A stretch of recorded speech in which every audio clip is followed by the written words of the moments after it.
नमस्कार from pizza to दाल चावल को आपको स्वागत। आज मुझे सहित शेयर करने को गोटे टेस्टी और हेल्दी पिज्जार रेसिपी। ये पिज्जा गुड़िक बिना मैदा यीस्ट बा चीज रे बनाई तो निहाती ये रेसिपी को ट्राई करंतु। If you want to see this recipe in English, then check out the I button on the top right corner. चलो तो रेसिपी स्टार्ट करिबा। फर्स्ट मोटे जगार गोटे कप अटा नहीं एबे से ऐड करछि आधा teaspoon baking powder, 1/8 teaspoon baking soda, आधा टीस्पून लूण, गोटे टीस्पून चीनी। एबे से सब को भल भाव में मिसई दबा। तापर एथिरे आधा कप दही को धीरे धीरे ऐड करके गोळेई नबा। अटा को भल भाव में चकटी नबा। एबे गोटे नरम आ चिपचिपा डो रेडी हो गला। एबे डो को आमर काउंटर टॉप को लेकिन 5 ରୁ 7 मिनिट जाए भल भाव में चकटी नबा। जेहेतु आम ईस्ट पकोने यहाँ को अधिक टाइम चकटिबा दरकार। एबे एथिरे गोटे टीस्पून तेल देके आको गोटे 2 मिनिट चकटी नबा। आमर डो रेडी हो गला। ताको गोटे जगह को लेकिन गोटे टीस्पून तेल लगे घोड़े 25 ରୁ 30 मिनिट जाए छाड़ी दबा। एबे चलतु चीज रा अल्टरनेटिव रेडी कर दबा। गोटे कड़ाई रे गोटे टीस्पून बटर को गरम कर दबा। तापर इथिरे दबा 1.5 टेबल स्पून अट्टा। अट्टा को बटर रे गोटे 2 मिनिट जाए भाजी नबा। तापर इथिरे गोटे कप क्षीर को धीरे धीरे ऐड करके गोळेई नबा।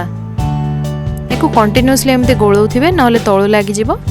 देखंतु हमर मिक्सचर पूरा बहलिया हो गलानी। एबे इथिरे स्वाद अनुसार लूण देके गोळे नबा। चीज रा अल्टरनेटिव रेडी हो गला। एबे को गोटे जगह को ट्रांसफर कर दबा और ठंडा हवा को छाड़ी दबा। ठंडा हला पर एटा आहुरी भी बहलिया हो जिवो। एबे हमर डो भी रेडी हो गलानी। डो को 2-3 मिनिट जाए चकटी नबा। एबे इथरो गोटे छोट पोर्शन ने कि गोटे बॉल बनेबा। एबे आ ऊपर टिके सुखिला अट्टा देकी टिके मोटा रे बेली दबा। मो एठी छोट छोट मिनी पिज्जा बनै छी। आपण चाहिले रेगुलर साइज रो पिज्जा भी बनै परिबे। एबे बेस गुडा को गोटे फोर्क यूज करके कणा कर दबा। एबे यार दुई साइड रो को तावा रे सेकी नबा। एमती उल्टे उल्टे की दुई साइड रो भलो से सेकिबा। एबे हमरो पिज्जा बेस गुडा को रेडी हो गला।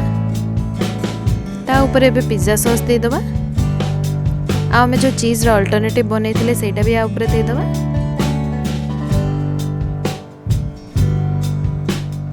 एबे ता ऊपर दे दबा पियाज,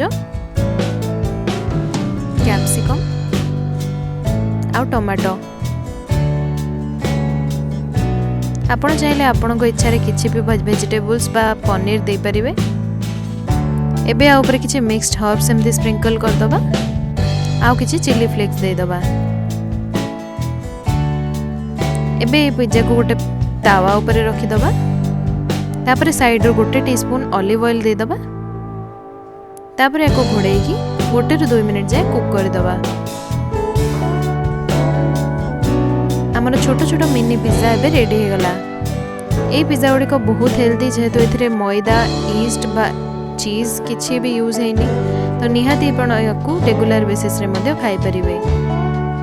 तो ए रेसिपी को निहाती ट्राई करंतु आ मते जणांतु कि आपनकर केमिति हेतिला। जदि आपको रेसिपीटी पसंद आसला देन ए वीडियो को लाइक और शेयर करंतु। आ मो चैनल को सब्सक्राइब करंतु। Thank you for watching. Good bye.